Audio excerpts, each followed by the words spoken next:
And this episode of Hat Trick Hockey is brought to you by Eric Standell Realtor. Our boy, Eric Standell, is at Remax Capital Diamond, is one of the best in the biz. Whether you're looking to buy a home, sell a home, Eric is your guy. Eric has over 10 years experience in residential resale, investment properties, and just anything all around real estate. Trust me, Eric is your guy. Eric's knowledge, understanding, education, experience will help you guide along to the right path, whether you're a first-time home buyer or just like I said, an experienced investor looking to add to your portfolio. Call Eric Standell. No obligation, no pressure on you. He's our guy. Call him at 226-345-9199. And he doesn't have 99 in his number for nothing. So hit him up.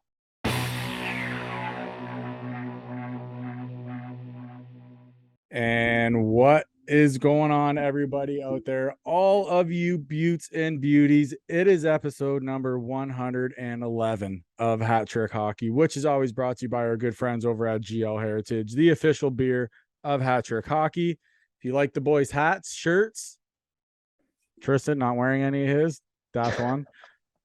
Just smash the link on the post there. It'll bring you right into our store. And it'll be good to go. Look at him, he's going to grab something.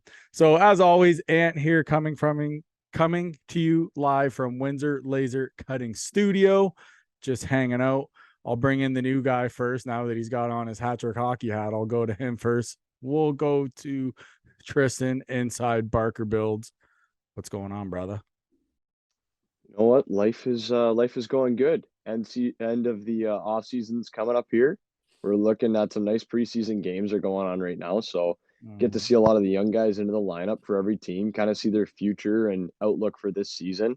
And regular season's right around the corner. So hockey's back, baby. Oh, I love it. And we'll bring in Rob, my boy, my line mate. Rob is inside the Claroux and Son Roofing Studio. Rob, what's going on, man?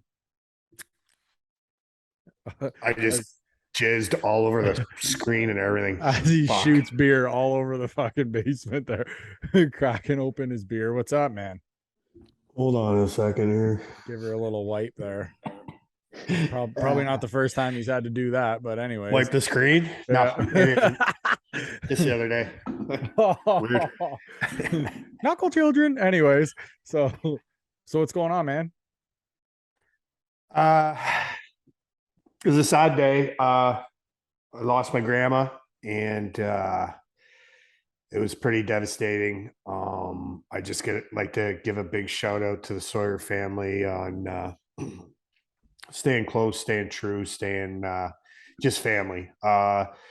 She was in her 90s and lived a full life, and I'm really gonna miss her. Yeah, sorry to hear, man. That's crazy. That's a long life, man. That's and it was a happy one. She was very happy. You know, we lost my grandpa a couple years back, and you know, like when one goes, the other usually goes not too far behind. So, but that being said, life's good. Hockey's just getting ready to roll, and I'm very excited about this new season, especially when the Leafs win the Stanley Cup. Oh God, here we go again. Back in the dream world. Well, at least you got rid of that shit stain that was on top of your head there earlier. So for those who are just listening, so when I was doing the intros for everybody and everything, Tristan was wearing his Red Wings hat. So right there, and then he so when I said -1 because he wasn't wearing any HTH merch while he's on the air, he went and grabbed his hat. So now he's wearing his Hat Trick Hockey hat. But either way. Well, you guys are both a dash with that ad read. Fuck. I know. You got to start letting me do them. Just kidding. Yeah, I was going to say, you can do them at any time if you like. And it's weird doing them on the fly. And it feels like it's a mouthful because I have to do the whole ad read. And then I got to do the show number and then the sponsors and then bring you guys in. It feels like I'm like for 15 minutes off. So if you guys want to, me and Tristan could have a nap. If you guys want to hop in with some ad reads, I'm more than okay with it. Yeah, sure. See, boom, right there, new guy, love it. So before we get into the NHL stuff and some of the cool stuff going around the league and this and that, we'll kind of stay close here. Our 73s are now 6 games in. We're 5-1. Boys are looking good. The past 2 home games outscoring both teams. They outscored between Amherstburg and Moortown. They outscored teams 12-2. So they're looking good at home. This Archer kid, is he dangerous or He's what? legit. Tristan? He is, you know what? He's legit. And I said it last episode. I was kind of laughing when he gave me the Alex Ovechkin comparison for himself, but he was not kidding. Holy smokes. He's got a crazy. He gave himself an Alex Ovechkin comparison. Yeah, when I asked him his player. Let's hear it. I want to hear what he said. All right, I'll pull up the exact conversation. Oh shit! Here Perfect. we go. He's calling him. Oh, he's gonna get torched. Hey, listen. Hey, the other guys gave me McKinnon. What's his name? Gave me McKinnon, and then someone else gave me Shesterkin. Yeah, McCabe. And I'm like, can someone give me a realistic comparison? Yeah. So I asked him. I said, hey, I got a couple questions for my page. If you could. What current NHL player would you say your game is most comparable to? And he says, my current NHL player comparison is Alex Ovechkin, physical and a hard shot. And he's not wrong. Yeah, that is he's not wrong at all. He's got I'll give him that three of Essex's 5 power play goals on the season are Archers. And it's all from that circle. He gets down low, rips a one-timer. I think, he's got 5 goals, 2 assists in 6 games right now. He's got 7 points in 6 games. What made me laugh the other night. He's not breaking Gretzky's record. What made me laugh the other night at the game, it was he was freaking everybody trying to hit Jake Fields and everybody just bouncing off of him. I didn't realize, because he's not like an overly huge guy. You know what I mean? He's kind of a mid-sized guy, but when people were trying to hit him, man, he was lighting people up. I could not believe it. Reverse hitting? Yeah. Yeah. He probably did it 3 times. And that was built that was the game yesterday? Yeah. Yeah. He's built like a fire hydrant. Yeah. He was so good. The other thing too is he's been playing a nice shutdown role. The goalies have been phenomenal, both of them. The part I like how they've been lately, and I was kind of going back looking into the stats with the team, is how many shots they're taking.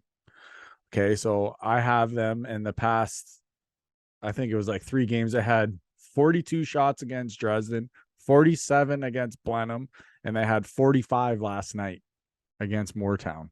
So they're ranging between 40 and 50 shots a night.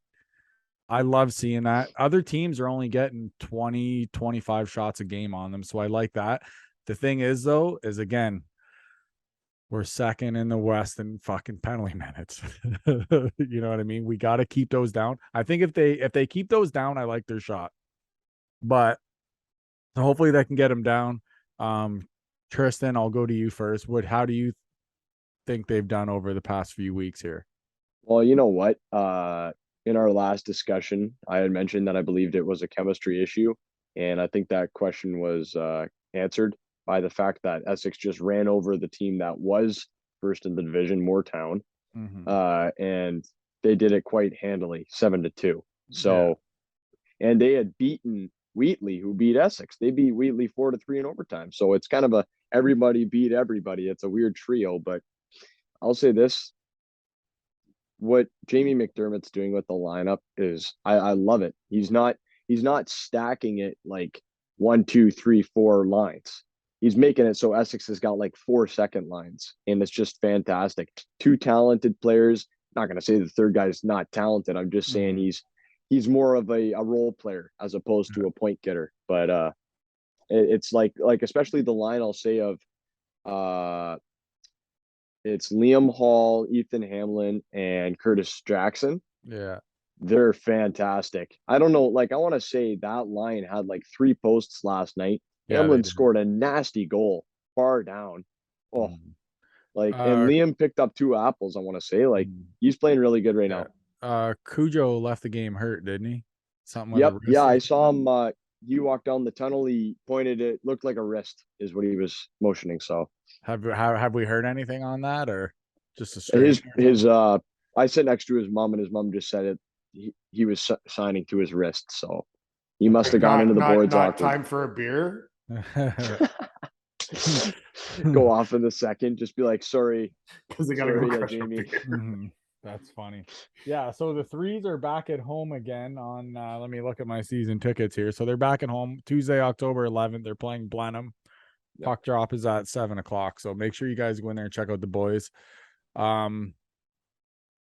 Should we go over to some pro hockey stuff here, fellas? Hold on a second. What's going on with the other teams? Like, do you have where Bell River is, where Wheatley is, where? Yes, I do. There you go. I have it right here. So, remember, we want to take care of everybody, not just our Threes. Yep. Yeah. So in the West Hobbs division, so that's like Windsor Essex basically. Essex is first, 5-1. Lakeshore is second, but on a technicality, they're 3-1. So they haven't played as many games yet. Blenheim's 3-2, so that's more of a technicality. Moortown's 3-2, and then the last one here, technically they have the highest point percentage. Wheatley's 2-0-1, so they lost in overtime. They haven't lost in regulation yet. Every other team has a regulation loss, so Wheatley has to pick up some extra. But they've only played 3 games then. Right. Yeah. Okay. Yeah, Wheatley's in town on the 18th too. Yeah. When they open the bar. Oh, that's on the 18th? That's on the 18th. Really? Don't ask how I know that. So are they doing it for the rest of the year after that? Yep. So how come they had to wait like 3-4 games? Maybe they had to wait for a license. Yeah. I'm not exactly sure, but that was the date that I heard through the grapevine. Mm-hmm. So attendance is about to double. Oh, yeah. It's true. As soon as they serve beer, the crowds go up to 1,000. You're welcome, Essex. Bam. So I put something in our little group chat there the other day that you guys seen. It was the 5 deals that were turned down by Quebec for Eric Lindros. Did you guys see some of the names that were involved in this? Let's say Rob here for the Leafs. The Leafs offered. This is who they offered for him. For one player. They offered Felix Potvin, Wendell Clark, Dave Ellett, Berube, multiple first-round picks, and $15 million cash. Ridiculous. For one player? For one player. Our Red Wings, Tristan. Oh, man. Listen to this. Imagine this shit would have went through. It would have been organization changing. So, Fedorov, Lidstrom, Chason, Lapointe, Chevelday, and draft picks. You don't win the cup. That's what I mean. You don't win those multiple cups. Not without Lidstrom and Fedorov. No. Marty That's too crazy. even had a and even this, can you imagine? Because he was on Quebec, who had drafted him. Mm-hmm. Quebec already had Joe Sakic, Peter Stastny, big guy there, Peter Forsberg. Mm-hmm. Imagine if they got a franchise defenseman in Lidstrom and then Fedorov, who's arguably the best two-way forward ever. Mm-hmm. Unfair. I can't believe that. It's and altered. then Lindros ends up going, and the more sad thing for me, I mean, obviously I would have hated to not ever have that as a part of the organization, but you wouldn't have got the Legion of Doom in Philly. Mm-hmm. That was so iconic. Big John LeClaire and those guys, they were units. Get this, the Flames offered Mike Vernon, the choice of McInnes or Suter, and the choice of Neuendijk or Reichel. So that's what the Flames offered. The Blackhawks was Ed Belfour, Steve Larmer, Steve Smith, and a 2-for-3 swap of picks. The last one, the Rangers, it was Kovalev, Amante, Nemchinov, Patrick, and the choice of Bam Beesbrook or Mike Richter. Bam Beesbrook? Bam Beesbrook, yeah. I don't know why I said Breeze. I don't know why. Dash 2. Multiple first-round picks and $20 million cash. Wow. Now, out of all those, I think the Wings and the Leafs have the 2 juiciest offers. Oh, yeah. I wouldn't count Calgary out of that one either. Yeah, but Calgary only has 3 players, though, where Detroit and Toronto would essentially be sending 5. And draft picks too. And draft picks. Multiple draft Toronto picks out of sending. Toronto. Think about Toronto. Potvin, Clark, Dave Ellett, Berube. So you're adding a goalie, skill, toughness, multiple first round picks, and 15 mil cash. Now, would multiple be 2 or 3? Probably 12, 2 or more.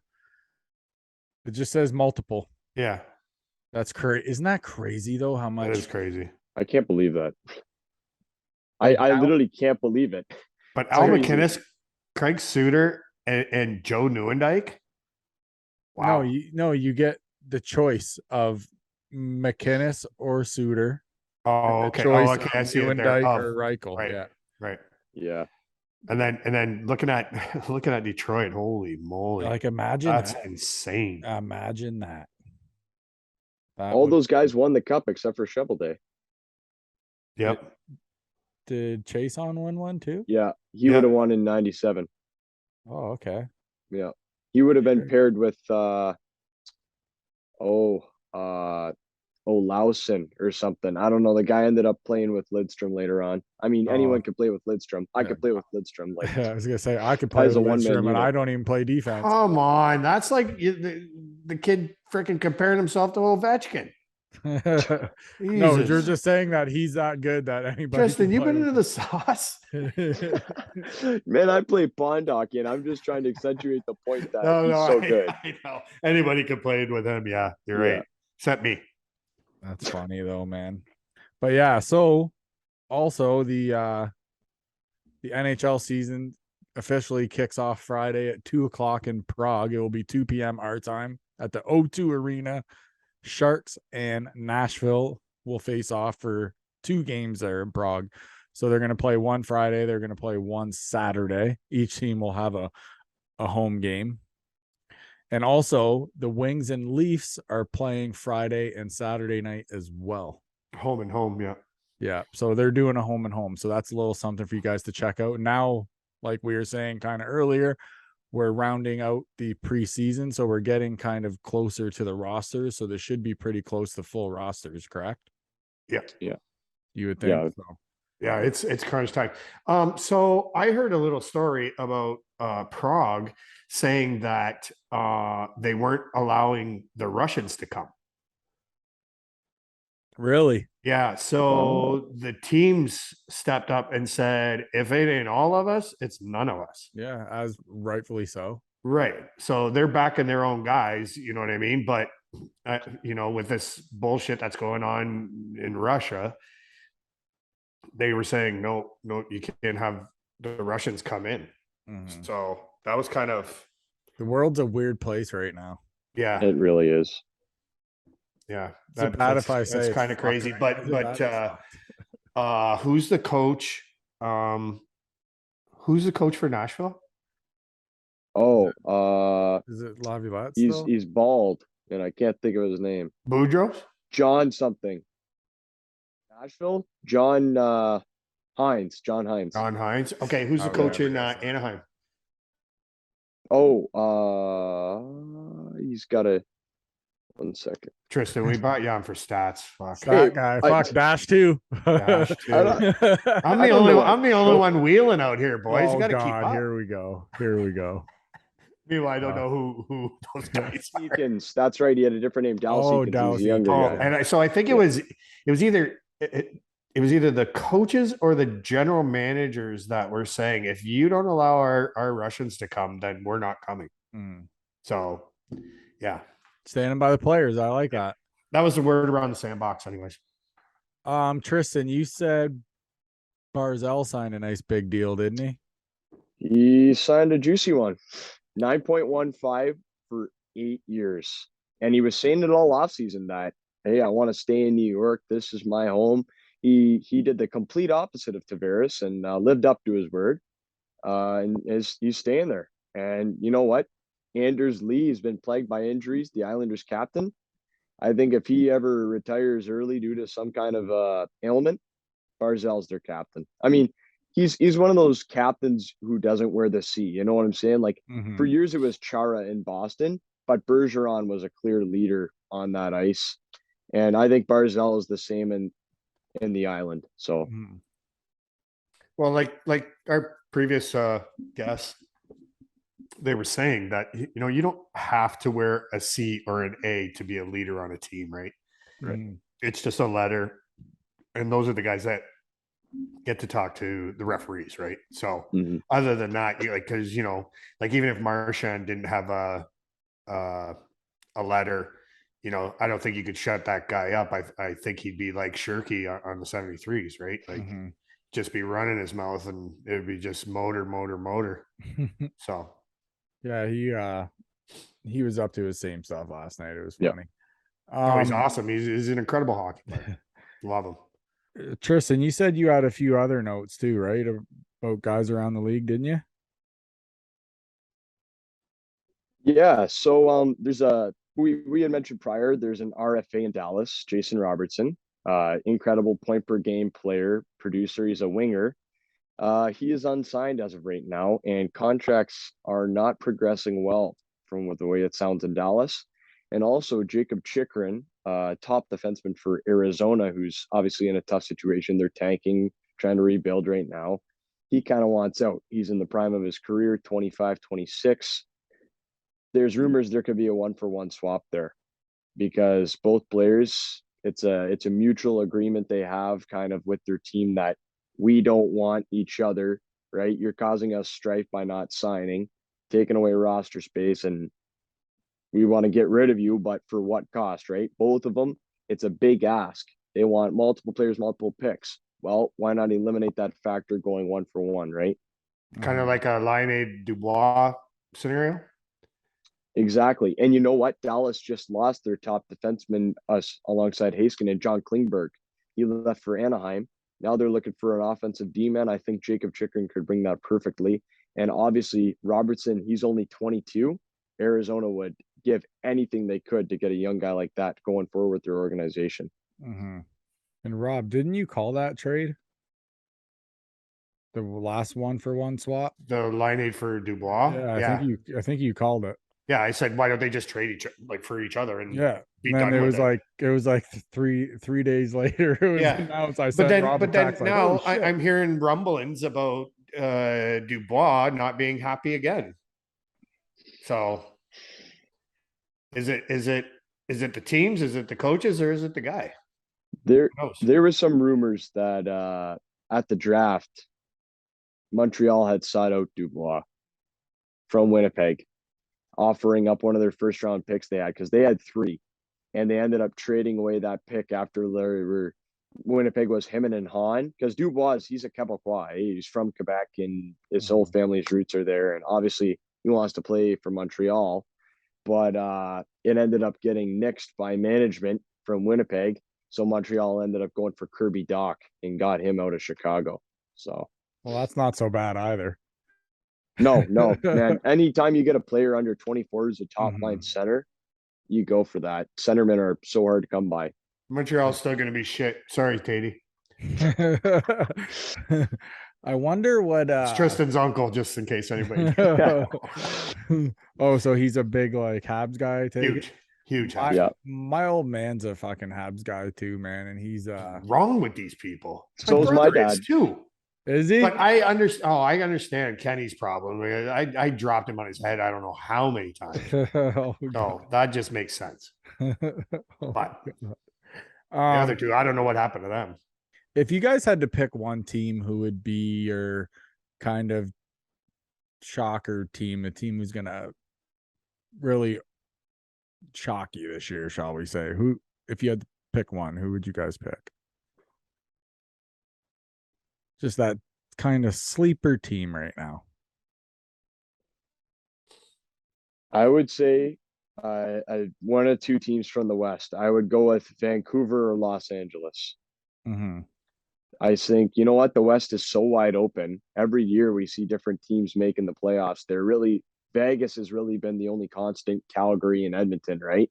So those last 2 wild card spots, if they're available, LA made the playoffs last year, and they've got, in my opinion, one of the top 3 best young cores in the league. They're only going to get better.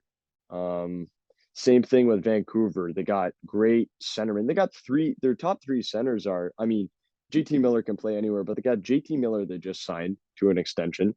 They got Elias Pettersson and Bo Horvat. Oh Like yeah. you know how many teams would give that, like have a center depth like that? It's crazy. Mhm. Rob, what about you? I don't know. You want me to go? Dash Yeah, one. you can go. I like Anaheim. I just think they're young, they're explosive, they're like just some of the goals that they scored last year just highlight real. Like you were saying earlier, they got Klingberg coming in there. They have Fowler, guys like Drysdale, Zegras, Henrique. I just I just like teams that are fast and young, and I just see them just having an extremely bright future. So the team to me that is going to jump out to me is going to be Anaheim, is going to be my sleeper team. Rob? I'm gonna say Philadelphia, Oh, Torts. and I think Torts is just going to create a wrecking ball over there, and teams are going to hate going back into Philadelphia and playing. Let alone the fans are pricks. Oh, yeah. But I think Torts is going to teach that team how to be pricks too. Because I think he'll bring it back to almost like the Broad Street Bullies, man. I think that's how I think it'll be awesome to see too. when I think of the freaking Philadelphia Flyers, is that not the first thing you guys think of? Yeah. Yeah. You guys It think is.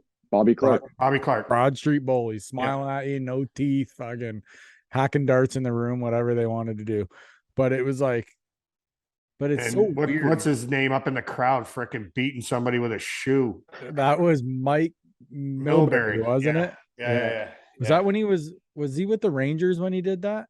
No, I thought he was with Philly. Was he with Am Philly? I wrong? I thought it was a Boston player, or am I? Oh, he was with Boston. I Yeah, apologize. okay. Yeah, now it's coming back. Dash one. My bad. Yeah, beat the guy with his own shoe. That was Yeah. fantastic. Yeah. Well, you think of anything crazy that could happen, you think they all played with Philadelphia. Oh, You know? the funniest. Yeah. That was so good though. Yeah. Who beat somebody with a shoe? Fuck. The I other will thing, add go ahead. that another team that I feel could really be they're actually my number one as for a sleeper, New Jersey Devils. I think they can make it out of the first round. They have Jack Hughes, who's franchise piece, great goalie. A lot of people question him, but you know what? I really like him when he came out of Washington. His name's Vitek Vanacek. They just signed him this summer. I think he's really underrated, and I think they got a good core going. They got Dougie Hamilton. They got who else do they got? They got a winger there. They got Thomas Tatar. That's right. Yeah. Like They got, big the players Heisha there. or whatever. Damon too. Severson. That's the defenseman I was trying to think of. Yeah. Nico Hischier. That's right. Yeah, another first overall pick. Yeah.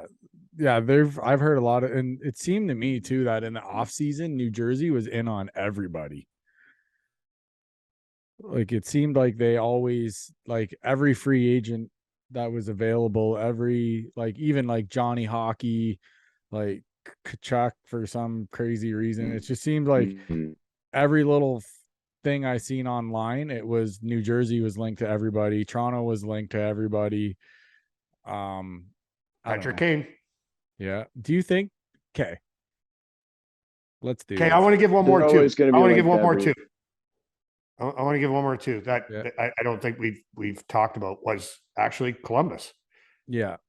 You know what I mean? Like, I think they could be a sleeper too. Yeah, they could. Speaking of that too, before we even get to it, we got our like interview here is going to fill you in all about those Columbus Blue Jackets. But Rob, I kind of want to ask actually both you guys, but I'll go to Rob first. Do you think there's any chance of Kane going to Toronto?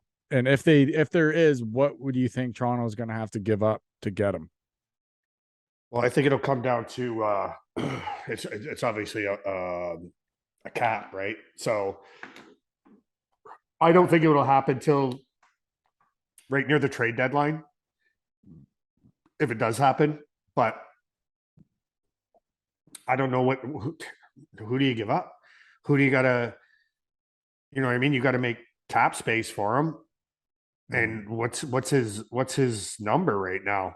I don't know. He's probably $10 million guy around, I would say. Right. Probably. But so if say he came at the trade deadline, would it just count against the cap for what he gets to make for the rest of that season? Mm-hmm. It wouldn't go like his 12 million or whatever, right? It would go as a percentage of how many games they got left and what they would have to pay him, right? Doesn't it pretty much go game by game?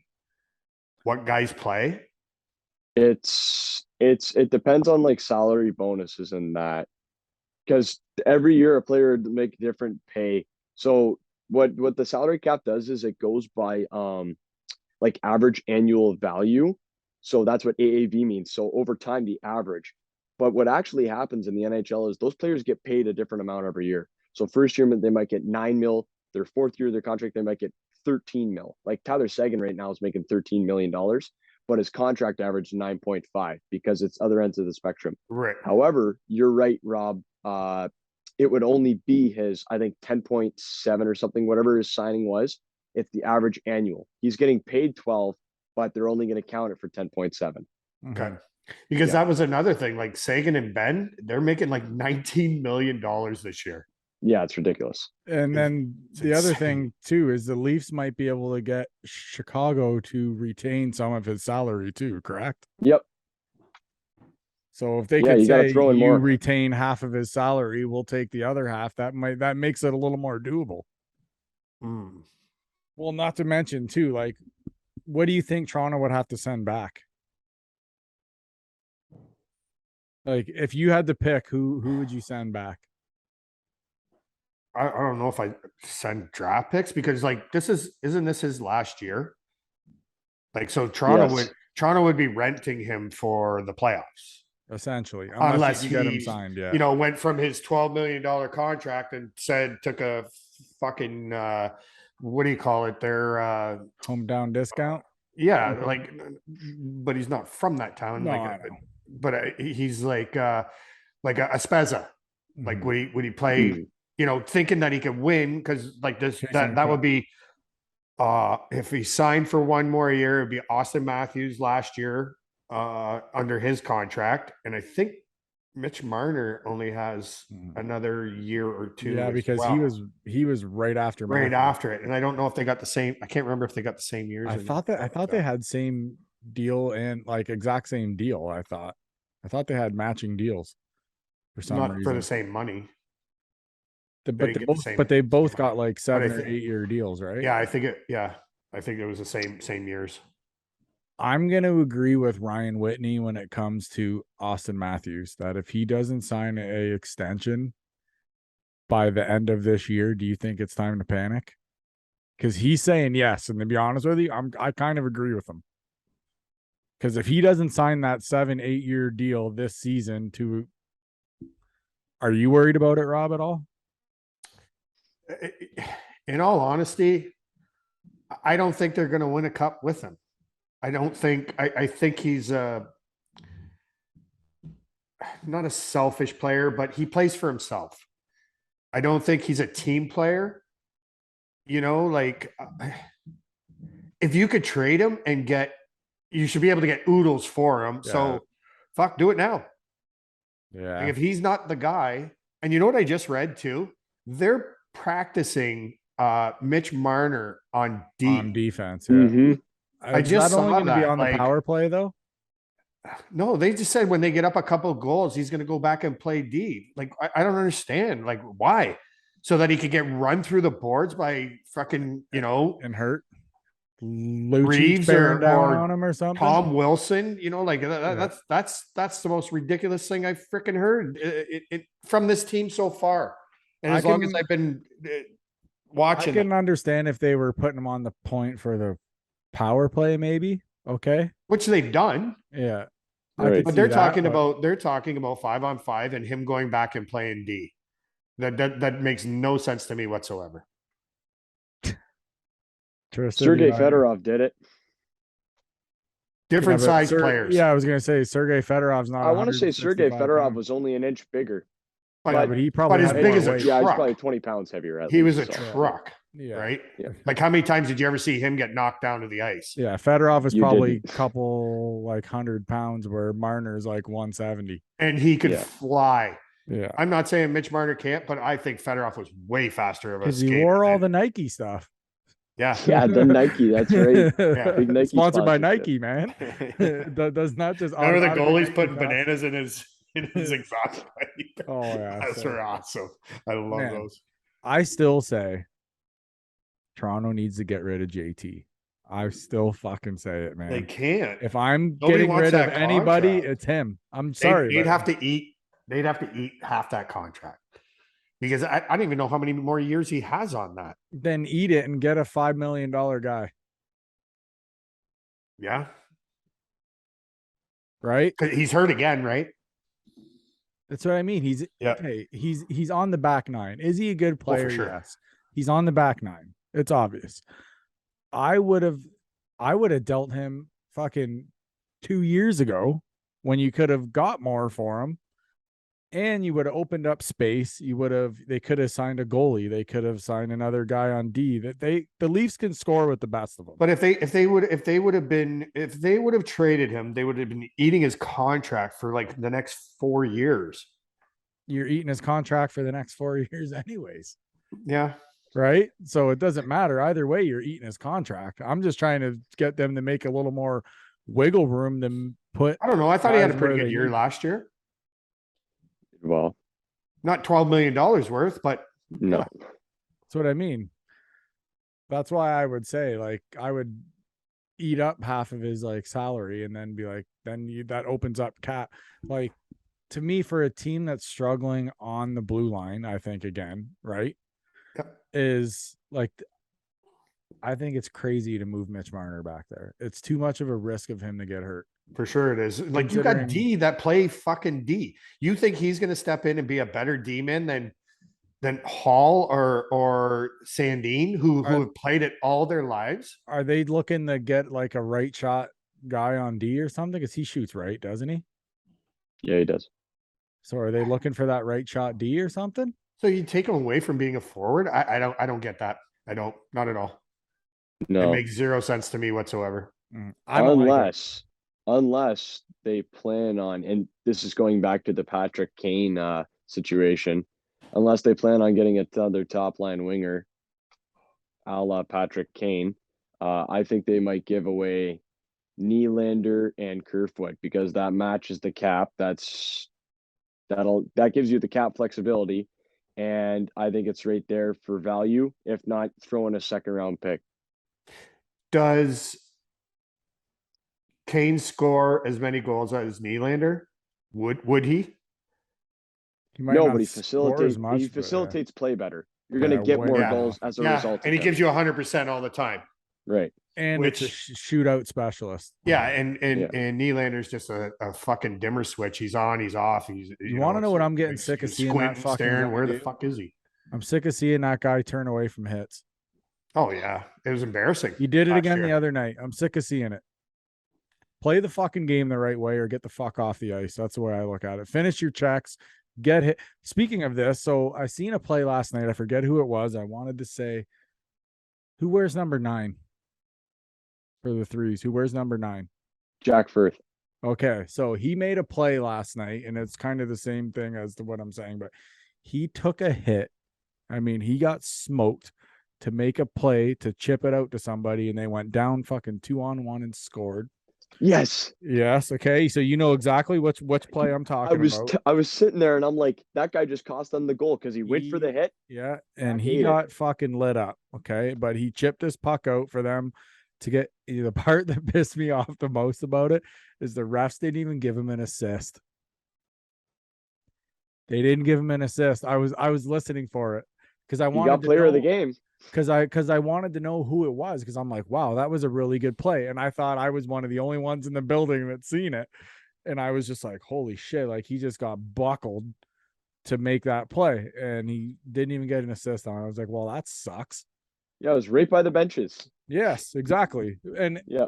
But then now going back to what I was saying, and then I see Willie like turning away from hits and not going for pucks. Like, I understand it's the preseason. Okay, that's fine. But still, play the game the way it's meant to be played. Jesus. Drives me nuts. What did he do? Was it last year he did that in the playoffs? Yeah, it was in the playoffs. Yep. Where he just let the guy go like you. And everybody on every hockey broadcast was all over it. Oh yeah, you take the hit, man. It like sucks. What's his name from Hockey Night in Canada there? Elliot Friedman? No, the tough Bieksa? guy. Bieksa. I love him. What is that? Yeah, I love like just giving it to him. And I'm like, like Mm. how does your team like, work around that after they see that? And like, you got other D-men just getting buried into the boards and this guy just peels off and so yeah. I haven't liked him for a long time. It started when he held out. When he held out, that's when Toronto started paying all that money to all these guys, and he was the start of it.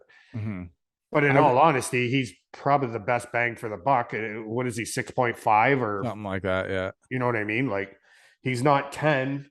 I just don't like how they have so much cap tied up in 5 guys. I don't like that. It's way too much. It's ugly. Way too much. You could just kind of piece everything together like nicely if they had another, let's say, if they had another $10 million, I think they could do wonders with, but who knows? We'll see. I was watching Chicklets, and I think it was Chicklets that said it about how does Kyle Dubas save his job if they go out first round? And they said something like go get Austin Matthews signed. That's the only way he's holding on to his job. He's probably right. So do you guys think he's on the hot seat? For sure he is. And I think Shanny's on the hot seat too. Yeah, definitely. I think they all are. I think if Shanny gets canned, though, he's just going to end up in Detroit. Personally, I do. The old boys squad. I do. I do. Just because of all the other guys that are in the office right now, right? Him and Yzerman ripping bongs in the office. They have, right? Yzerman's there, Lidstrom's there, Zetterberg's there, Koser's there, Malpe's there, Draper's there. Like, a lot of them are there right now doing office roles, and I don't know. They do a whole bunch of shit, but I don't know. I like the way that they're going with that. But on that note, do you fellas have anything else you guys want to talk about, or should we bounce and flip it over to the interview?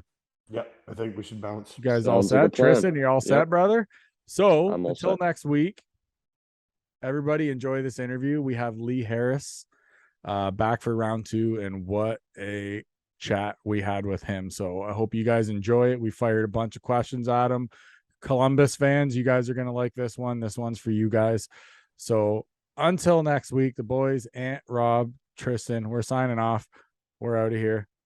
See you. Peace. No time.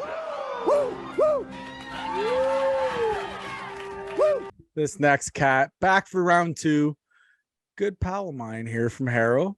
Played some junior hockey, Kingsville, Lakeshore now is what they call it, was a professional figure skater. Nowadays, you can catch him with the Columbus Jackets, where he's there bag skating the boys for horrible games. Let's welcome back to the show our buddy Lee Harris. Lee, what's up? How's it going, everybody? Man? Good. How's Essex County doing? Same old. Yeah, well, I miss the same old. Let me tell you. Yeah, what have you been up to? It's been busy. It's you'd think that we're gearing up, which the team is for the season here, but my hard work is kind of behind me. It was a really busy and strenuous summer with the off season, with the amount of guys that we had in town. But now I get to sit back and watch and see how they do at training camp here. So it's been good, but also busy. I hear you. Yeah. You said you're going on a trip to Washington soon, aren't you? Yeah. I'm excited about that. It's their last preseason game here. The Jackets are heading out to Washington, and they're tightening up the roster pretty quickly here. So it'll be pretty close to the opening day roster. So I'm excited about that and get out there and see Ovechkin, and I'm sure they're pretty close to their roster, so it should be a pretty good game and good pace to it.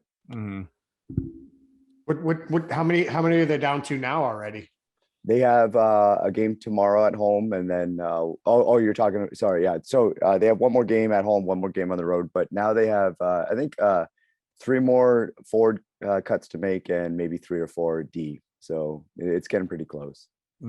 It's a grind, though. I don't know how much you guys pay attention to the tryout selection and the training camps and stuff, but man, it's a 2-week battle, and watching these guys go through it. I'm in there probably every day or every other day, and just watching the wear and tear on the body, but mentally, physically, everything. It's interesting to see, and it's obviously highs and lows for the guys, but we're getting close to the end here. In your own opinion, Lee, out of the 3 young forwards you guys have got, like for the rookies there, who do you think's making it out of Kent Johnson there, Kirill Marchenko, and Yegor Chinnikov? In your opinion? Yeah. Well, I could take one out of the equation. Marchenko just got sent to Cleveland today. Okay. So he's gone. A little bit of surprise because everyone's been hyping him up. And if you talk about Marchenko, I'll say this, and this is I've said this plenty of times this offseason. He is hands down the hardest worker I've ever had the opportunity to work with, which is saying a lot. I've been around a lot of guys at different levels. He's kind of a guy that obviously, I don't know how much you know of his past, but he played in Europe pro, and now he's over here, still a young kid, but he would get to the rink an hour before and stretch, do his hour workout. He'd be on the ice for 2 hours. He would do the AHL, younger guy skates, and then he'd go with the big boys after that. And then he would get on the floor and he'd be sitting there doing his handstick handling for a half an hour in the hallway afterwards. And that was every day. Fedor Tutin, one of our ex-Jackets defensemen, he's a Russian guy as well. And he was living with him for the summer, and was talking to Fedor, and he was just like, it's nonstop. At home, he's just asking me questions. He's watching videos. He's, he's all about it. So it's great to, for me to see a guy like that and pass that down to the younger kids that I work with and say, it's just a grind, So he's out of the equation, but I think we're all going to know his name. His shot is unreal. He's got, outside feet, quickness and stuff like that. So I think just a little bit in the AHL to get to the North American game a little bit, and he'll make his way up and stick, I think. Awesome. So just being a student of the game, he is. That's it, and that's, there's some other guys too that I could point out this summer that, it's the same thing in different ages, different points in their career. And the guys that stick and the guys we know, those are the guys that are there first and leave last, and, just all in all the time, which is nice to see. And again, going back to, I'm lucky enough to go from young kids all the way up. I just tell them, like, just keep working. It doesn't matter where you are in the lineup, just bust your butt and get in there and put the work in, because you never know where it's going to happen. So we talk about Kent Johnson, and then you said Chinnikov. It's a toss up, 2 different players. Chinnikov is definitely one of the the quieter guys on the team, hard worker himself, great shot. I saw him come back this summer from Russia, that his shot was even deadlier this year, at the off season. And then Kent Johnson, I mean, we all know him and his skill and what he can do. And I think it's just getting out with the big boys and getting those reps in and really finding his game at the NHL level. So that's going to take some time, but I mean, we're lucky with the Jackets, with the prospects coming up. I've never seen the Jackets in the situation that they are. It's exciting times. So I don't know. Who knows? I mean, the camp's been awesome, and it depends on who's going to fill different roles. Yeah, dude, exciting times. Johnny Hockey, come on, man. Yeah, come seriously. on. I've been here long enough now that I kind of don't want to get too high, but it's hard not when we get a selection like that, or he opts to come here.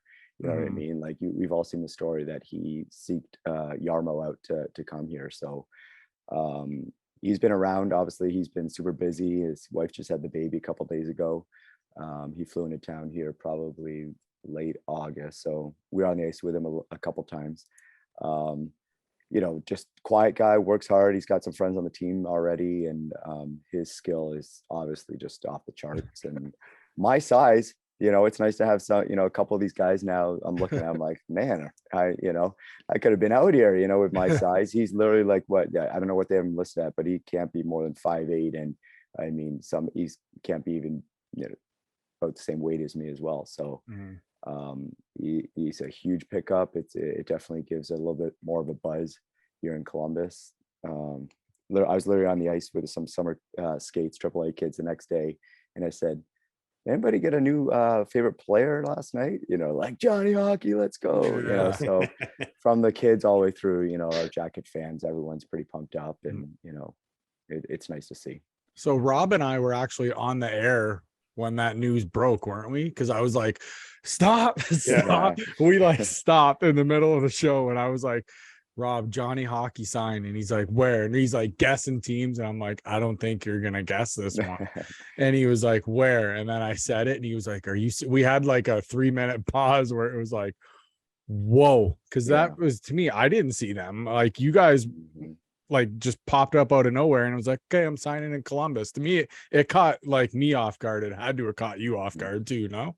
Oh my gosh, everyone. I think it caught Yarmo off guard. Like, I think I've read the stories and I've heard it around town here, is that like he called them, like I know one of his best buddies is Eric Robertson, from growing up in New Jersey. So there's a little bit of connection there, and we've all seen that he wanted to be closer to home and all stuff like that. So it really puts Columbus on the map a little bit. Just people saying it's a great town. I know a couple of you guys have been here, and you're like, the facility is great, the people, the cost of living, it's really nice to see a player like make a long-term commitment, show where the living is, and also the team and where we're heading. So it's going to be, he's a big piece for the next few years for sure.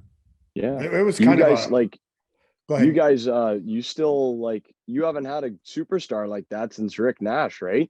Yeah, so I mean, it helps we everything, had the morale of the team. And somebody that was long-term, like Panarin was definitely here for 2 years, and obviously, he was sick.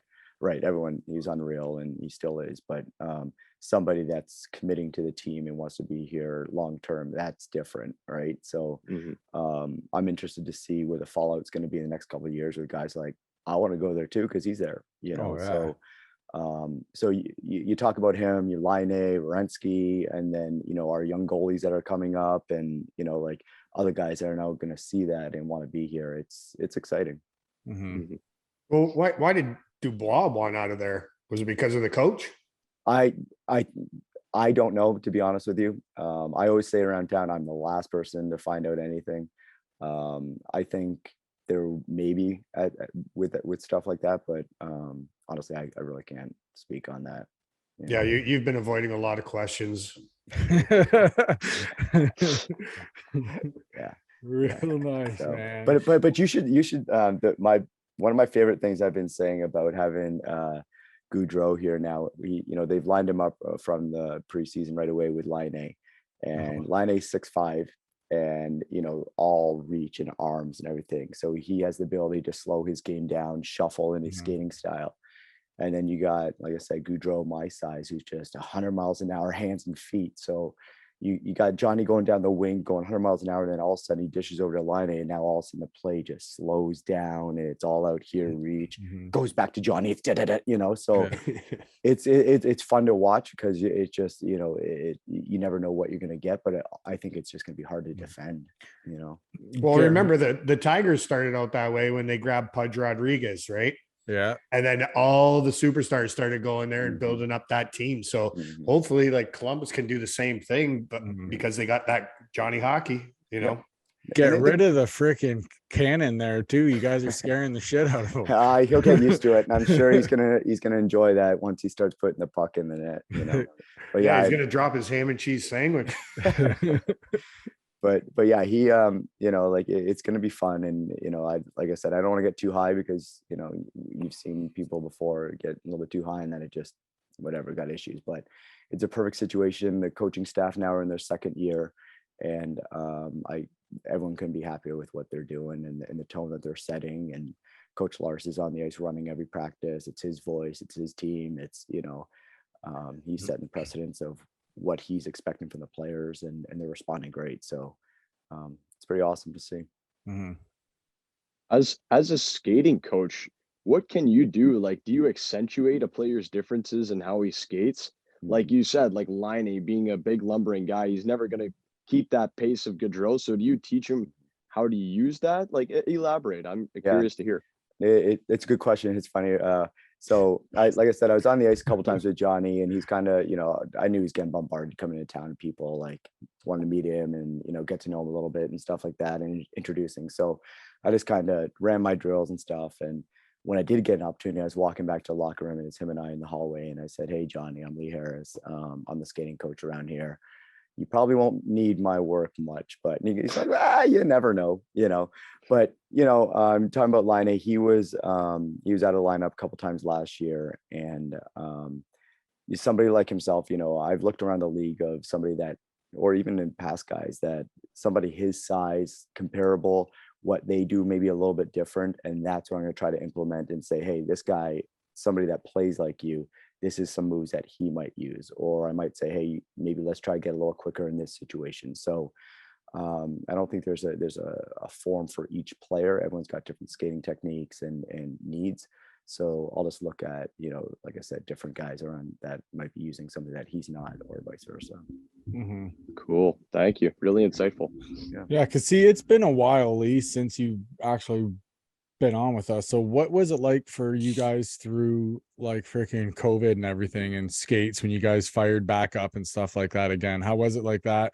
Because I know they probably had you guys locked down for a bit and shit too, obviously, right? Yeah, it was obviously I was hands off during that whole time. It was who needed to be there at that time and stuff like that. So they're like, at this point, it's like everyone needs to stay away unless you're day in, day out there. So I wasn't really around too much for that. And then when it started opening up, it was literally you walk in there, they test you, or they're going to test you the night before, and then you got to wait 20 minutes, half an hour when those first rapid tests are coming out, and then like you're good to go, jump on the ice. Or if there's guys that are, had COVID, they're able to get on the ice with somebody that has it, and it's just a weird time. Mm-hmm. But honestly, it's like, even talking to you guys, it seems like forever ago, but it also feels, like yesterday that, and but yeah, I mean, we got through it, and like luckily we're back to normal. Mm-hmm. Have you gotten a haircut since COVID? Yeah, a couple. Yeah, I think last time we talked, it was down here. I had a little bit of flow. And you had the mask on? Yes. That was priceless. Yeah, that's funny. Yeah, you did have a bunch. Hey, when you're out there with a guy, do you ever just like, is there ever guys that once in a while they just not doing shit right, slacking off? Does it ever just fucking just drive you nuts? Like, have you ever, I'm not saying like yell at them like they're kids, but have you ever had to be like, hey, like, I'm sure you've got pissed off once in a while. Yeah. Well, I'll tell you a couple things. Is that the first thing is, the number one thing that I've noticed over the years are the guys that shy away and push back are the ones that need it the most. They're the ones that are insecure that they can't do the drills, or they're a little bit not as strong in those areas that I'm asking them to do. So once I take a player aside and say, hey, I'm trying to build this so you can do X, Y, and Z. And everyone has different personalities. And I think that's the thing, that as I do this job longer, the more experience I get, the easier it is for me to maintain and figure out, okay, I've seen this type of player before. Let's give him these type of drills, or let's come at him a little differently than I would somebody else that's more receptive to it. But at the end of the day, they're athletes, and they're getting younger and younger, and they're kids still, right? So I know they're multi-millionaires and they're the best in the world and stuff like that, but they still need to get put in their place and be like, hey, I'm doing this to help you so you can succeed, right? And when you have those conversations and it's a back and forth kind of thing, they respect it, and they see your vision, and they'll put in the work at the end of the day. Love it. Who was the best guy that you ever got to train that improved more than anybody that you've ever seen improve? Yeah, so it's honestly like, it's a long list, but the things that like stick with me are more like the success stories that I see the guys day in, day out put the energy and the focus into what I'm asking them to do, if I'm there or not. I will send guys drills. I'll give them stuff to work on, like when they're on the road, or if I'm not up, let's say in Cleveland with our prospect team. next time I go up there, I can tell if they worked on it or not. It's like it's that minor of a thing, but like some of the drills, but I can see if they put the effort in on it. Kind of like a kid doing homework. There's no bull crapping it, right? So the guys that really put the energy in and want to get to that next level, if they're at the NHL or AHL, those are the stories that I enjoy the most. Like last year, we have a young kid, Trey Fix-Lewinsky. I don't know if you guys know that name. He was a stud on the WHL, and then we got him, and he's been up and down a little bit. And last year, the end of last year, he tore his ACL, got ACL surgery, and off for this summer. He missed the last, I think, 15 games or something. So we didn't know. He's 5'8", a little bigger than me, so he's probably 170. So not an oversized guy, but his skating was definitely lacking a little bit.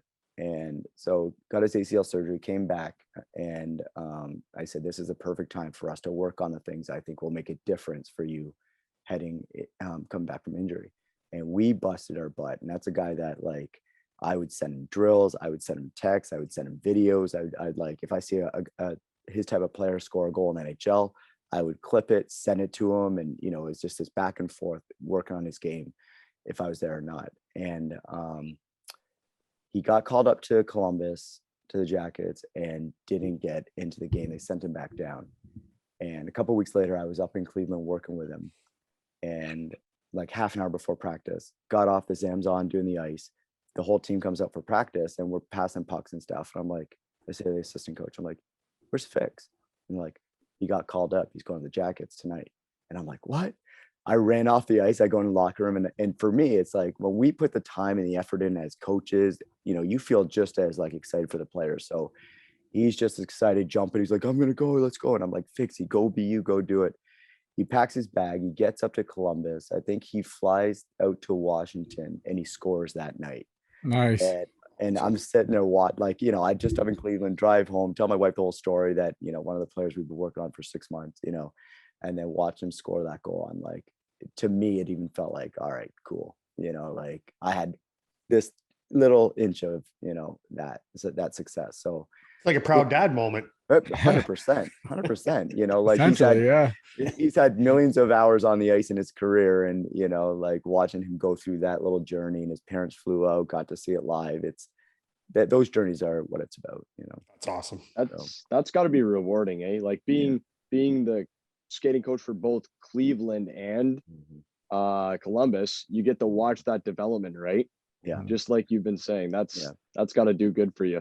That's your reward. It is a reward, but I also have heartbreaks as well. There's a couple players that I saw struggled and really put in their time this offseason, and then I see them get cut and then sent back to Cleveland, and there's a whole process and journey that they got to go through in that. They got to go back there, to the HL and pick themselves back up. And, so I see the successes, but I also see, some hard times for the guys. And those are the moments that, you got to send a text and just say, hey, keep going. And, you made a big gain. Let's just get on the bike again and keep going. But honestly, I love my job for that aspect that, like I get to see these guys live out their dreams and, see the ups and downs along the way. Hey, are you still doing Ohio State too? No, NCAA changed. I think it's been 2 years since I've done them. NCAA changed rules. There was a sad incident. There was a football player out of Maryland that passed away on the field during a conditioning skate or a conditioning run. And because of that, the NCAA changed all the rules for guys like myself that would come in and train a team. So that kind of sucks. So. Yeah, I mean, that's bad. I understand it on one part, but it hurts the players too. Do you have is Umby with you still? Yep. Umberger still works with my skating system that I do down here, and he's awesome. I'll tell you, like, he actually popped in my mind when you asked me, Rob, about some guys that that I worked with that I saw big gains and success. He was a guy that end of his career, he obviously was sliding down, and he knew that, all right, if I want to stay a couple more years, I need to work on my skating, and he did, so, obviously he retired, and then he jumped into what I, do with the younger kids around town. And, coaching is, you think that because you played at the highest level and you've been around the game for 30 years, that it's something that you can just jump into, but it takes time to learn those personalities and what works and what doesn't. And Umbi's done a great job with learning what it takes and how to break through with the community and the kids. And he does a pre-post high school program down here that's just growing, and all the kids respect him and his knowledge and what he gives. So he's a great guy. Well, you got to build a rapport, right, with everybody. Like, and now you're kind of established with all that. And just because he was in the NHL, he still has to be proven, right? So, yep, and he's done it. He's done a great job of that for sure. That's awesome. He's a great guy. He was a great interview. Yeah. No, he's awesome. So I got another personal opinion question for you. I know you watch a lot of film, you watch a lot of games, analyzing players, mechanics, and stuff like that. Who would you say? Many people know the main ones of McKinnon, McDavid, all the guys, strong skaters. Who would you say has the strongest form or is the best and fastest skater in your opinion? Yep, loaded question. And you named some of the guys that jump off. Like if I'm in front of, like, let's say my U16s and down, you know, those names are very like appealing just to throw out there. Like, I mean, McDavid, Makar, McKinnon, and, you know, Barzell, and but they're all different types of skaters. Going back to what I said about Goudreau and Laine, you know, there's no one true form of skating. There's certain techniques that I think every skater should have, like hips low, and if point your toe and you're all the way through your stride and stuff like that, that are going to accelerate you. But it depends on your body, you know, how your body works and stuff like that. But McDavid's more upright. You know, he doesn't get down lower in his hips. He's got a quick crossover. He doesn't, you know, a true form of crossover. You want to cross over as much as you can to get the under push as much as you can. He doesn't really do that. It's more of a stutter, quick crossover because he's upright. You watch McKinnon, and I tell these to the kids all the time, is that he generates his speed from his feet, from his hands, right? The quicker his hands move, the quicker his feet move. And there's a fun little drill I do with kids. I get them to stand in front of me, and I'm like, okay, I want you to stand there, and I want you to just walk your feet as slow as you can, up and down, and they're all just going in place. And then I'm like, when I say I want you to move your hands as fast as you can, but you keep those feet moving just as slow. And obviously you can't do it.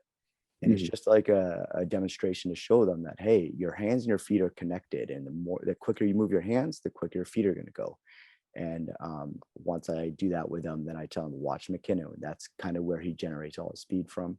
So he's the type of player that, you know, he's just explosive. And you talk about Colorado, and Makar and him are exactly the same. I mean, you know, they skate, their hands, their feet, their movement, their, you know, so their skating is so individualized, but like I said, there's certain things that you need to be at the top level. You know, obviously edges, your upper body, or, you know, it all has to work together. Lee, I might be the exception of that being untrue. I can move my hands as fast as I want, but my feet won't keep up. I'm gonna try it this Friday night in beer league.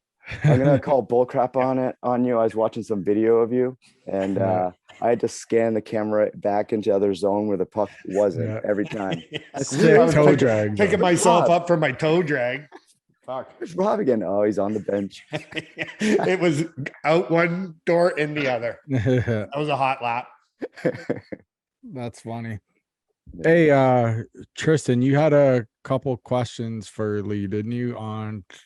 Yeah, just more about your actual prior experience in hockey and how you got into figure skating. Like, at what age did you decide to move on from hockey and realize, you know what, my passion is figure skating, I can be successful with this? Yeah, to keep the story short, because I couldn't run on with it, but I didn't really make the decision. My dad, it was a rugby player. He played rugby for Wales. And so my mom and dad came over when they were 20. And being an athlete himself, obviously everyone plays hockey in Canada. I started playing hockey and minor hockey in Harrow. And I was on the ice once a week. And he was like, well, if you're going to excel at something, you can't just do it once a week. You got to be on there more. So he threw me into the can skate, figure skating sessions. And so I did it from all the way up. I excelled at both until I was 18. And at that point, my brother was 6'2", I was 5'8", and I wasn't growing any bigger. And I decided I'm like, if I'm gonna make it in one of the sports, I'm gonna have to pick one. And figure skating was the one that I did because of obviously my size. And then I just, kept on going with the figure skating, obviously, and then made my way back to the hockey world. And the Awesome. girls kept telling you your ass looked good in those That- tights. Don't lie. That That- was that- such a bullshit I, story. to be honest with you, like all my buddies used I to like you make- when you skate backwards. He's got the Sidney Crosby ass and the fucking tight pants. Can you Don't show try me and that kid cross me. under one more time? No, to be honest with you, Throw like me. I've heard it all growing up from my buddies, as I should, and about figure skating. But I'm like, guys, listen, you guys are here with 18 other guys. I'm gonna go skate with 20 other girls now. I'm the only guy. It's awesome. So True. it's all about the percentages True. there. Yeah. Who's the smartest hockey player out there? Exactly. And they let him go. That's right. Crazy. Yeah. Your coach was an idiot. Tris, go ahead, bro. Fire away, man. Yeah. Speaking of questions and coaches, I was curious as to what it was like working under the tenure of John Tortorella and what you thought of him as a coach and his style. So obviously he's a genius in what he does and how he can pull a team together. I think obviously everyone knows his personality. I know you guys like him. Last time I was on here, you guys asked me a few questions about Torts, as you should, and as everyone should. And I think as time goes on, and obviously, hopefully he can coach for another 30 years, people will look back and be like, he was one of the greats, as he already is. But I think his kind is sadly dying, or it will like peak its back up in a few years when people see that type of coach is needed a little bit more. Just because you don't want the players to run the show, right? You need somebody to go in there and take control of the locker room and saying, hey, this is how it is. The things that I love about Torts, and to be honest with you, and I think I mentioned it last time I was on, is that I was around him, but I wasn't day in, day out with him. When they were on the road, we have guys rehabilitating, and then I'll get on the ice with those guys. So, when they come back in town, I might go up to Cleveland, work with those guys and stuff like that. So I can't say that, I have a extremely personal relationship with Torts, but when I was around him, I couldn't respect him more for the way he can manage a team, keep everyone together, and has an open door policy. Like, hey, I'll tell you how it is, and if you have an issue, you tell me. Right? It went both ways, which you cannot not respect as a player. So talking about Torts, and I just came across this last night. Do yourself a favor, and you guys might already know about it, but on YouTube they have a gosh, what was it called? I think it was it's called The Standard.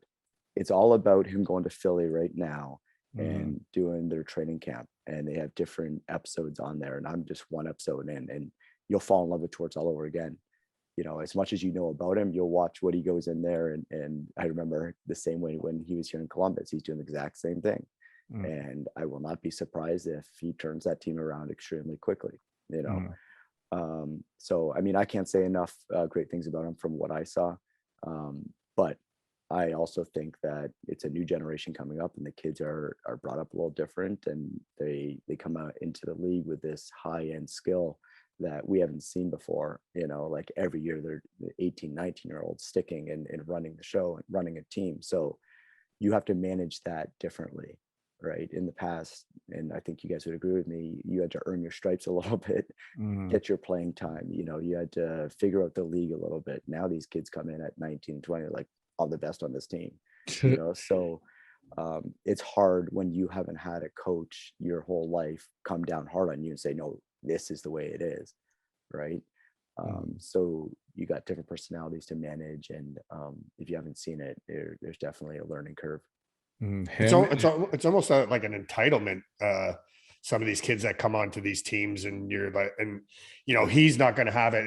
And like the best thing I love about Torts is he will run through walls for his guys, and they will do the same for him. But there's also guys that, like you said, Lee, that have never been talked to like that in their whole playing career, because parents are a new generation now. Like, I listened to the rink shrinks all the time. And, like they're talking about, little Johnny's going to get, $10 for every assist he gets, $20 for every goal he gets. If he's a plus minus at the end, it's another 10. Well, these kids aren't passing the puck anymore. And it's really ruining the coaches down in the lower leagues that they're not following systems. He's like, I can run a system all practice long and everybody's on board. But as soon as it comes to the game, little Johnny's, he's potting a goal and we're up 5 or 6-0. He's not dishing over. He's going to get another $20 for that open net. Right. So, you know what I mean? It's a whole new, and they're like, you freaking parents out there that do that to these coaches, you're just morons. Mm-hmm. Yeah, and that's why I say I think the pendulum is swinging that way, that like coaches have to kind of manage that. Yep. We're in that middle period right now that there's still some guys in my generation that were brought up and had coaches like Torts, so they're like, yeah, I respect that and I respond to that and I need that. And if you go to a team that the coach is kind of like, not I would never say a pushover, but somebody that's just like, okay, let you guys run it, and but those players want that and they need it, right? So I think, like I said, coaches like Torts, as much as I love them, are getting pushed aside right now. And I think there'll be another swing that they're like, no, we need those now. Now we're looking for those coaches. And I don't know when that time is, but I think it's just pendulum, right? Yep. Man, him and the Flyers are a match made in heaven, though. Like, you know what I mean? It's like who? But it seems like he only goes for 5 years everywhere, and then it's like he not wore out his welcome, but guys like and so many like old school like Scotty Gomez's and RJ Umberger and guys like that love coaches like that. Yeah, because they kept them in check, they kept them honest. Yeah, but my thinking on it, and not talking about Torch or anybody, any experience I had, but if everyone buys in and they like drink the juice and they do all the hard work and they like go to battle for a coach and you have success and you start building and stuff, but once it starts turning, and you get a couple bad apples in the locker room and stuff like that, that's when it's hard to manage it and get it going again, so I think that's more of an issue, and that's why it's hard to stick long term now with a coach like that. But I still respect it, and we all grew up with those coaches, and we knew that, because you know it, and like I coach at all levels now, and I was on the ice with a high school team yesterday, and the first thing I do, they're on their knee, and I'm like, listen, I have 10 minutes at the end of practice for a full ice game.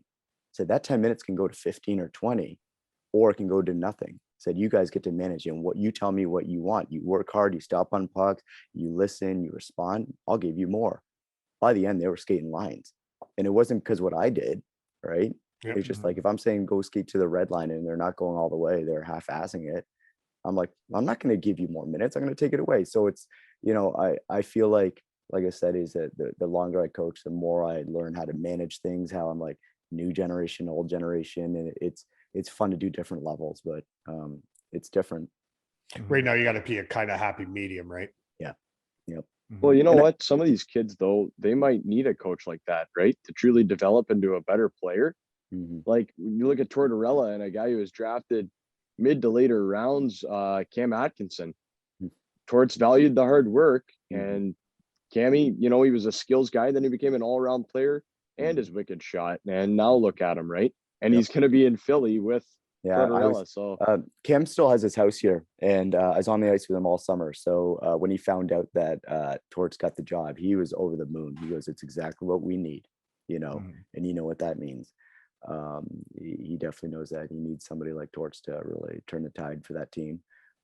So yeah, he respects it because he knows that that's what turned his career around. Umberger just told me a story, and I want to get it correct. He said, yeah, that's right. Hitchcock, when Hitchcock was here in town, this was prior my time in Columbus, but he told me that Hitchcock pretty much made Nash who he was and changed his whole game around because he put him on the penalty kill. It was a guy that was never really known for like back checking, getting in the right spots, putting his body on the line and stuff like that. And Hitchcock said, you're playing the penalty kill, and this is how you need to play it. And from that, he grew more responsibility in the defensive zone, had to get up and down the ice. And, so a story like that, like you said, is that, I'm sure Rick Nash growing up was a stud and, had not a hard way to get there, but you could just see that high end skill right away. But then it took a coach at the highest level to be like, no, I'm going to teach you what hard work is, and you're going to get back in the end zone, so.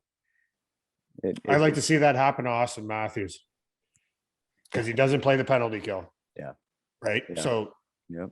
every time they're on the power play, he's sitting, right? So, Mhm. but you got a guy like Matt Sundin that can play the penalty kill. Like, there's no reason Austin Matthews can't do it. Yep. I think it's just a matter if you want to or not. Mhm. Hey, you had a little fun with the Stanley Cup this summer, didn't you? Yeah. Oh yeah. I honestly, it's definitely top 5 nights of my life. So obviously that was with Jack Johnson. I've known him now for, I would say, actually he was with the Jackets right when I started. So for 8 years, and then he obviously went to Pittsburgh after he left here, and then a stint in New York, I believe. And the last time I saw Jack before he went to Colorado, we were downtown, and I was on a skate with him. And I'm like, Jack, before the session started, I said, hey, so what's next for you? You're not with New York. And he goes, well, I have a PTO with Colorado, and if they don't take me, I think I'm done. So he says that to me, and then I think like 10 minutes later he came down. He just flew by me. He goes like bar down to the goalie or something, and gets back in line. I said, Jack, somebody that can skate like you is not even close to being done. And obviously he went on, and what they did in Colorado, and he was a huge beast. Sure. And I think having players like McCarr, McKinnon, and all those guys, and he could be the player that he ultimately is. Didn't have to play other people's position, and they loved him. I have a lot of connections with Colorado. So he still has his house here in Columbus, and I get a text on Thursday night, and he says, hey Lee, be at Pins, which is like a bowling alley arcade place here in Columbus. He goes, we're gonna have the cup. It's my day with the cup. He goes, tell me how many family members you want to bring. So I text him back. I'm like, oh my gosh. I'm like, thank you. And 5, my whole family's gonna be there. And Jack is just family guy to the T, and like it's all about his friends and family. And it was, like I said, it was an arcade. He shut the place down. You can play all the arcades you want. And then he walks in like 20 minutes later, and he's just with a cup over his head, and just biggest smile, and he puts it down. And it was just a phenomenal night. Like I said, I'll never forget it. And I've texted him a few times since then and be like, thank you. Because to be honest with you, they're like, a lot of his friends and family growing up were there, and not that many hockey guys. I think I might have been the only coach there. And then he had a couple of his close hockey buddies, but that was it. So to get that invite and have my kids be around the cup, and they're too young to remember it, but we got some good pictures, and my son just like looking at it and dancing behind it and stuff like that. I'm like, it's crazy. Boy. It's like, kid, if you only knew, eh? Yeah. Yeah. I'd be doing the same thing. No, of course. But it was awesome. And then, to boot on that, Jack was still in town, and he started getting back on the ice, and he was skating with the guys and everything. And my sister came down with her family, and her 2 boys are playing AAA, AA. And they came to the rink while I was skating all the guys, and they're sitting on the bench. And I had some big name. It was getting close to the season. Jack was out there, Bjorkstrand was out there, Atkinson. We had some big names. So having my nephews or friends and family there to see that stuff, that's hands down my favorite part of the job, is to watch them experience it. So session's over, and Jack's the last guy to get off the ice, and he sat on the bench telling me in and out how his team won the cup. He sat there for 15 minutes, and I kept on like looking at the clock, like I was like stealing his time, like he's probably got to go somewhere. But he just told us how like the first round series, their mentality, and what the head coach was telling them, and like how they're going into the second series, and how the funny story about going into the Edmonton. He goes, we knew that we had to shut McDavid down. He goes, when McDavid was on the ice, we were on defense. All 5 guys defense. Nobody went offense. And we watched when he got off the ice, everyone go, offense. Let's go get points. He's back on the ice, everyone defense. And he goes, so smart. And he goes, by the end of that series, we'd played defense for 4 straight games, shut him down. We'd rolled into Tampa, and they were a little more tired and beat up than us. He goes, we'd play defense. We knew that we could just like kind of play our game and, play responsible on the defensive zone and take it. And it was just like, I'm sitting there like, and I kept on looking at my nephews. I'm like, you better be taking every word that this guy is saying right now, and just listen. He's telling us how a team wins the Stanley Cup, and on there, like those moments are, I never forget, Did you lift the cup? Nope, didn't touch it. Didn't touch it. Like I'm still with an NHL team and I still have big dreams and hopes, and Johnny Hockey's here in town and Patrick Laine, and he's like, if I lift it, it's going to be with the Jackets, right? Not touching it. Yeah, that's it. Well, I just figured you future trained him, so that's Yeah. partly your cup No. too. No, I didn't. I went around, I took some pictures of Wayne Gretzky around it. I looked for Wayne's name on it 4 times, and it's amazing when you get close up, and I'm sure you guys have been around it at some point, but how beat up it is, and like all the dents and how the names Colorado are dented the perfect. shit out of it. Yeah, Before they even left the I ice. know. It's great. That video is awesome when he drops in there like, oh, You see everybody's face like, oh, yeah.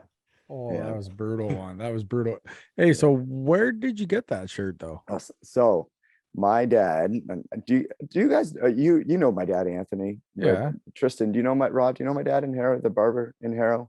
No. Okay. No, I don't. But So Go on. he's got a great sense of humor, and Mhm. obviously I'm a huge Gretzky fan. I don't know if you could see too much back. I got my whole basement's all Gretzky memorabilia. Yeah. I was one of those kids. Finally I get to put it out. It's always been in boxes for 20, 30 years. So I finally have it out. Anyways, my dad calls me up. This is going back 6 months now. And he goes, Lee, I was online and I saw some guy in Amherstburg that was selling Wayne Gretzky rookie cards. And I'm like, what? He goes, yeah, the guy said he needed to get rid of them, need some quick money and blah, blah, blah. And I'm like, wait, you bought them off online? You might have gotten taken for it. I just felt bad. And so I let it alone. He goes, son, it's fine. I got them for you. Long story short, next time I go up to Canada, he goes, oh, I got those rookie cards for you. He goes into the back room. He comes out and he throws these shirts. He's got a white and black one with the Gretzky rookie card on it.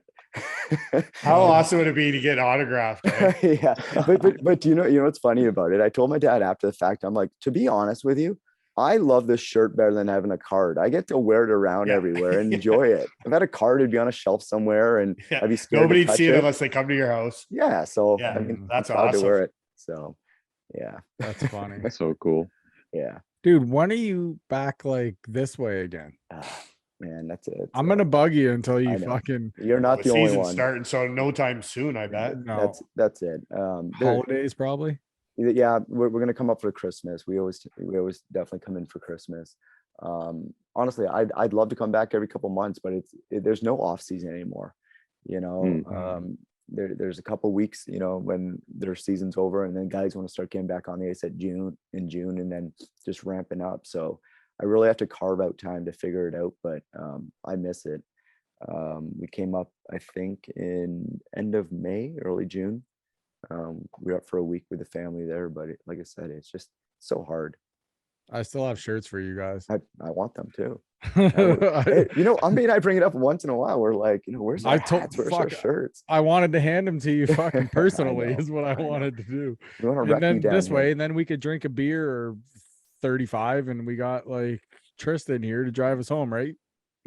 Yeah. Oh I'm- yeah. I'm in. sure if I said that I'd give Johnny Hockey a hat, you'd probably send that down, right? Here we go. Here we go. Tell Tell you what, you bring him down with you. Yeah. I'll bring him down so I can put it on him. Yeah. I'll fucking share a ham and cheese sub with him. Yeah, there you go. Hey, do you guys how's the teams doing around there? I saw Essex just started, and they're doing pretty good, right? Essex is off to a 5-1 start, I believe. That's Mhm. great. They lost to Wheatley, who's they're gonna be one of the powerhouses around here. So Okay. yeah, we're still seeing what Bell River is going to be up to. They lost a few guys to Leamington, Okay. and yeah, it's going to be a different. Going to be a different. Mhm. Yeah, I think Wheatley just got another guy from Leamington too. I want to say. I thought I seen that. A guy. Yeah, came down. I want to say so, but yeah, yeah. You know what, Lee? The parallel I would draw to it, and you would know this through beating them in the first round a couple of years ago as an upset. Essex is basically the 18-19 Tampa Bay Lightning. Okay. Yeah. So they're supposed, on paper, they're pretty dominant, but they gotta figure things out for playoffs. That's when it matters. So 100%. Yeah. I did COVID like really mess up some of those teams and stuff? Like, was it hard to bounce back and guys leaving and stuff like that? Yeah. A lot of guys missed out too, right? Yeah. Because there was supposed to be the big series between what was it, Bell River and Moortown? And it came right down to it, and they were supposed to just start, and it shut everything down, and so nobody really got to find out who was the best. Before the finals, it got shut down. Yeah. Oh man. Yeah. So they couldn't do anything about it. And then but I felt bad for the kids who it was their last year, and the overagers the following year and stuff like that. It's just like the kids are essentially losing out on their last year of hockey, right? Yeah. So it kind of sucks for them, but dude, there's no goodbye. There's no last game. There's no, it's not on their terms. It's always the worst, right? And it's let's just hope it doesn't happen again. Yeah. And it's the worst when those kids have already played there for 2-3 years, and they're going into their fourth year, and it's their final year. And like you said, you kind of do the farewell tour essentially. Yeah. And they couldn't do it because of COVID. So I thought they were going to push everything a year. There's this and that, but it was nothing, man.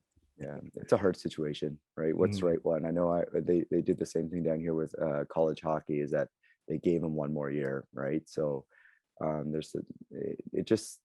don't know what the right move is to do, right? Well, I think down here they're a little bit concerned about 16-year-olds playing against 22-year-olds, right? Yeah. So I get that. Then you got 16-year-olds missing out on their first year too, because you know what I mean. I'm sure there'd be a lot of coaches that saying no, they're not playing. Yeah. I remember it. I was playing with grown ass men. Yeah, I was 15 when I started with Kingsville. Yeah. And going from that to like overagers, I'm like 21-year-old. I'm like, that's a big jump. Huge. And then that's when they picked more guys for size and stuff. Like you were undersized, but just fast as hell. Yeah. But like I was saying when we were off the air, you hadn't even joined yet. So Tristan here, I was like filling him in. I was like, when I was younger, I used to laugh watching guys try to knock Lee off the puck, because Lee knew how to use every single edge, and he was a mile ahead of everybody with his freaking skating. And I was just said he was the smallest guy on the ice, but he was the hardest to knock off the puck. And that's going back to your question, Tristan, about like the hockey figure skating thing. I had a conversation with somebody yesterday. I never played hockey without the red line. We always had the 2-line pass, and I was talking to somebody, and he's like, "What's a 2-line pass?" So, but can you imagine with my speed and my ability to move in and out of guys, and not the clutching and grabbing and the hockey that we grew up with? I would have made a different decision. If the hockey was the way that it is now, it would have. Let's say, it definitely would have been a harder decision for me to make, to say, okay, I'm going to go figure skating, because guys like me now can make it, like they can, not saying that I could have the skill to make the NHL, but let's say it definitely would have been a harder decision. I was literally just saying that to them too. I was like, I think he would have went a lot further with hockey if it was based on how it is nowadays. Yeah. But I'm completely tapped out. Do you guys have any more questions for him? Yeah, I got one more. So that being said, about you may have had a longer career with the red line, not being in there. It's the same thing as guys are saying some are saying they want to bring the red line back in, because guys are going way too fast and people are getting way too hurt. Yeah. So you can see the changes, and I see it a lot more down here than, because obviously I'm in the States, and I see how they're growing the game here in the States, and watching American TV and stuff like that. I won't be surprised if fighting is gone in 5-6 years, hitting not too long after that. And I mean, full ice or open ice hits, and targeting and stuff like that, and be more of an angling game, kind of like girls hockey, which they definitely hit in girls hockey. They say they don't. You get to check the stick. Yeah, that's what I mean. Like I think before they bring the red line back, that's more the way they're going to go, because that grows the game, in the States, right? Yep. Not saying it's right, because I like old time hockey-esque, but I also want the skill in there. You know what I mean? I think it's a hard-nosed, tough game, and I want that in there. But I also want to see the skill. We all love those goals and the guys moving and flying and stuff like that. But the clutching and grabbing, holding guys back, that needs to go away. Yeah. So But I always think go ahead.